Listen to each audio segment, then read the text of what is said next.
The Fed is still the number one driver of the market. Let's talk about it. Hello, everybody. Joe Werpick coming at you.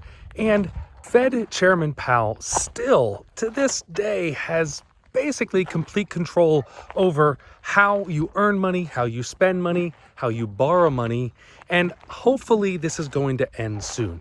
But what we're seeing is the markets move up or down based solely on what Fed Chairman Powell does. Year to date, we can see that the S&P 500 is still down over 15%. However, the good news is that we've seen that increase significantly. This quarter alone, we saw double-digit returns, and the market has been responding almost exclusively based off what Chairman Powell says. For instance, we have had multiple Fed meetings this year, and every time he speaks, the markets either go up or they go down. Let's take a deeper dive into this. If we go back to July, when Chairman Powell said he was going to raise rates by 0.75%, since July, the markets have been flat. Since he spoke in September, they're up 6%, and since he spoke in November, they're up over 7%. What we're seeing is that as he lets us know that he's going to continue raising rates but might slow down, the markets have been responding positively. And what I think is going to happen is he's going to have another rate increase in December.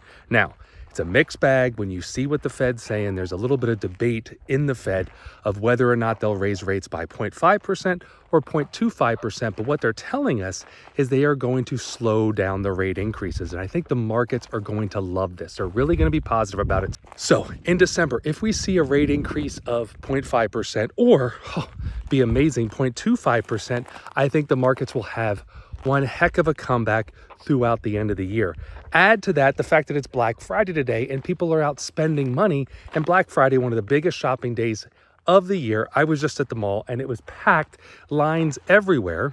You know, between Black Friday and Christmas, almost $40 billion is spent in this country, and about 13% of the entire sales cycle is done right now between now and Christmas. But the other thing we're seeing that Chairman Powell has control over is the cost of mortgages.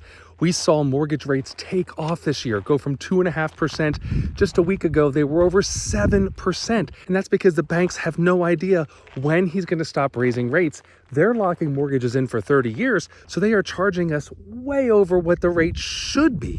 But just this past week, we saw mortgage rates drop by the largest percentage in over 40 years. Rates fell from 7% to the mid-6s. And here's what I think is going to happen. As he slows down these rate increases, what we should expect to see is mortgages come in around 5%. So my prediction is in 2023, rates will be around 4.5% to 5.5%. So what does that mean for you? Do not buy a house right now. Now is not the time to be locking in a 30-year mortgage, especially because they are going to fall. They're going to continue to fall in through next year. And housing, as we see, housing has begun to fall, but not at the rate people predicted. And if he lowers his future rate increases in December, we'll see mortgage rates drop even further.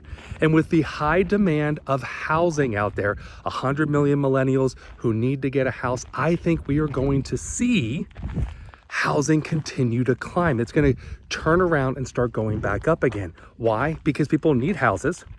People who have houses right now, more than likely they have a very low interest rate, so they're not in any hurry to sell. So we're going to see inventory be reduced, but demand go back up again. And my prediction is early 2023, we will see housing increase again. So to wrap this up, if Powell, who unfortunately has the largest effect on your dollar. You know, they talk about the three branches of government, the legislative, the executive, the judicial, but we have to add the Fed in there because the Fed has control over your money more so than the other three branches. So if in December he lowers his rate increases to 0.25 or 0.5, expect the markets to have a nice turnaround, expect mortgage rates to drop, expect housing to take off. I don't know if we'll see a positive return in the S&P for this year, but it would be awesome to see that. Add to it the Santa rally that we expect to see usually in December. And this could be a pretty good fourth quarter. Already in the fourth quarter, we've seen a 12% increase in the S&P 500. Let's see if we can get that over 20%. That would be an amazing end to 2022 and set us up for a great 2023. Check back every week to see what's going on in the market. I apologize that I have not been able to post. I had a little bit of a brain freeze and I couldn't come up with topics, but I promise you I'm back. I will be posting every week. Check out some of my other videos. Leave a comment down below for ideas for future videos. Thank you for watching, and I'll see you next week.